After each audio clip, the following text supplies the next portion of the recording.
యోహాను సువార్త 17వ అధ్యాయం 4వ వచనంలో యేసయ్య అంటున్న మాట మనం జ్ఞాపకం చేసుకుంటే, తండ్రి చేయుటకు నీవు నాకు ఇచ్చిన పని సంపూర్ణంగా నెరవేర్చి భూమి మీద నేను నిన్ను మహిమపరిచి ఉన్నాను అంటున్నారు.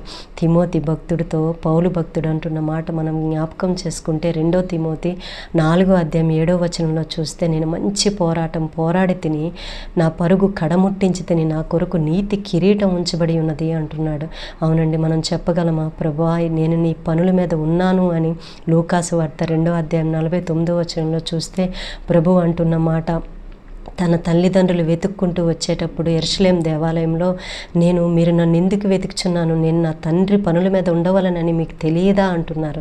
అవునండి, ప్రభువు 33.5 సంవత్సరాలు ఈ లోకంలో జీవించి తండ్రి యొక్క చిత్తాన్ని సంపూర్ణంగా నెరవేర్చి భూమి మీద నేను నిన్ను మహిమపరిచి ఉన్నాను ప్రభువా అని చెప్పగలుగుతున్నారు.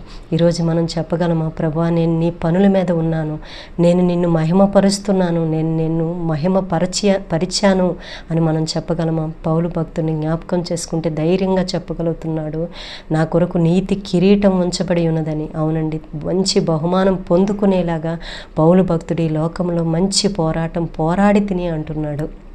అవును, మనము యోహాను సువార్త 4వ అధ్యాయం 34వ వచనంలో ప్రభు అంటున్న మాట జ్ఞాపకం చేసుకుంటే, నన్ను పంపిన వాని చిత్తము నెరవేర్చుటయు ఆయన పని తుదిముట్టించుటయు నాకు ఆహారమై ఉన్నది అంటున్నారు.